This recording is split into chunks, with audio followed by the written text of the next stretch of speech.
మాఘపురాణం 23వ అధ్యాయం. నారదుని దౌత్యము, దేవతల దైన్యము. రుద్రమదవ మహర్షి జన్నువుతో ఇట్లనియే, పారిజాత పుష్పములకై వెళ్ళిన యక్షుడు ఇంకనూ రాకపోవటకు కారణమేమని ఇంద్రుడిని విచారించను. పారిజాత పుష్పంపై ఉన్న ఇష్టం అధికమవుటచే తాను భూలోకమునకు పోదల్చెను. ఇంద్రుడు పారిజాత పుష్పములకై వచ్చుచు దేవతలను కూడా తనతో తీసుకొని వచ్చెను.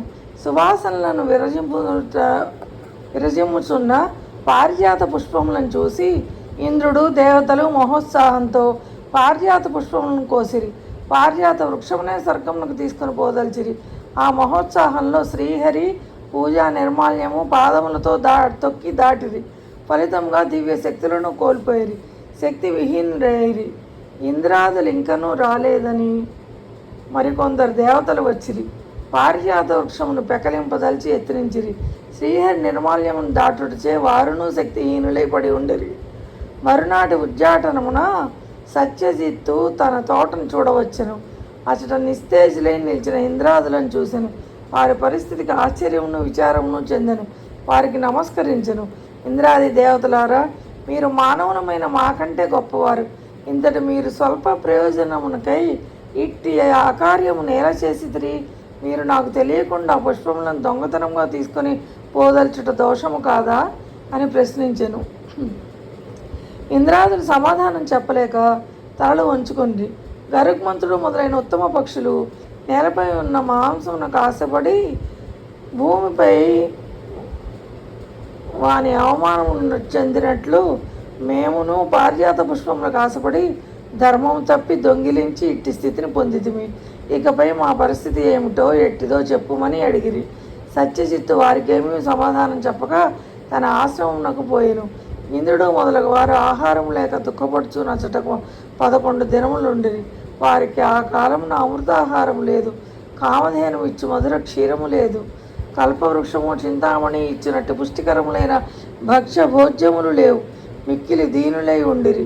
సత్యజిత్తును దేవతల దురవస్థకు విచారించెను. తాను జల్లిన శ్రీహరి నిర్మాల్యమును తొలగించెను. తానేమి చేయవలనో దేవతల దుస్థితికి తన వలన ఏర్పడినది ఎట్లు తొలగునో తెలియక దీనులై ఉన్న దేవతలపై జాలిపడెను. ఆ అశరణ శరణ్యుడైన శ్రీహరిని యథాపూర్వకంగా పూజించుచు తానును భార్యయు నిరాహారులై ఉండిరి. ఈ విధముగా సత్యజిత్తు కూడా 11 దినములు నిరాహారుడే శ్రీహరి పూజను మానక శ్రీమన్నారాయణుని తలుచుచుండెను. త్రిలోక సంచారియగు నారదుడు ఆకాశమును తిరుగుచు దేవతల దురవస్థను గమనించెను. వారికి ఎట్టి సహాయం చేసిన వారి దురవస్థ పోవునో అతనికి తెలియలేదు. తిన్నగా శ్రీహరిని చేరపోయాను. నారదుడు శ్రీహరికి నమస్కరించి ఇట్లు స్తుతించెను. నారదకృత విష్ణుస్తుతి. ఆర్తత్రాణపరాయణాయ భవతే నారాయణాత్మనే గోవిందాయ సురేశ్వరాయ హరయే శ్రీసాయ చేసాయ చ మిత్రానేక హిమాంసు పావక మహాభాసాయ సాధ్యప్రదే శ్రీమత్పంకజపత్రమేత్ర విలసత్ కృష్ణాయ తుభ్యం నమః అచ్యుతాయాదిదేవాయ పురాణపురుషాయ చ సర్వలోకనిధానాయ నమస్తే గరుడధ్వజ నమో అనంతాయ హరయ క్షీరసాగరవాసినే భోగీంద్రతల్పశయన లక్ష్మ్యాలింగిత విగ్రహ నమస్తే సర్వలోకేశ నమస్తే విశ్వసాధన సురేశ సర్వగస్యం హి సర్వాధార సురేశ్వర సర్వం త్వమేవ వృజసి నత్వరూపస్య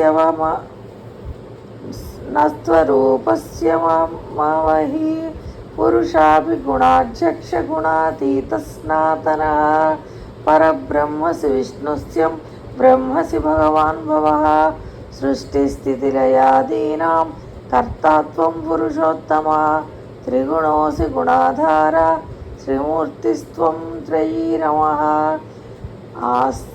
ఆసీచ్చన్మాయయా సర్వం జగస్తావరజంగమం త్వమేనైకార్ణవే జాతే జగత్యస్మిన్ జగత్పతే జగత్సహృచ్చ సకలం ప్రీత్వా బాహేహనే తు భాసకః త్వమేవ సర్వలోకానాం మాతా త్వం నా పితా విభో గురుస్యం సర్వభూతానాం శిక్షకస్ఫుదాయకః ప్రతిష్ఠితమిదం సర్వం పూర్ణం స్థావరజంగమం ప్రసీద పాలయ విభో నమస్తే సురవల్లభ.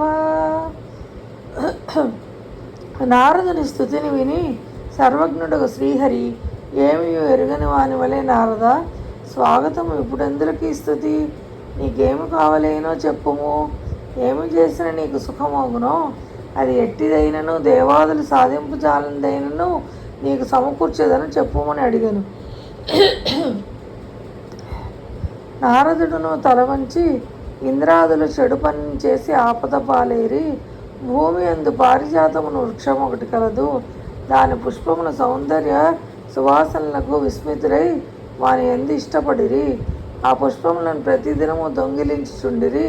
ఆ పుష్పములకై మిక్కిలి ఇష్టపడిన రంభ మొదలగు అప్సరస స్త్రీల కోరికను తీర్చుటకై ఇంద్రుడు దేవతలతో పాటు వెళ్ళి ఆ పారిజాత వృక్షం వద్ద అగ్ని సమీపమున రెక్కలు కాలిపడిన మిడత వలె దేవతాగణములతో పడి ఉన్నాడు. అమృతాహారులైన ఇంద్రాది దేవతలు 11 దినముల నుండి నిరాహారులై దీనులై పడి ఉన్నారు.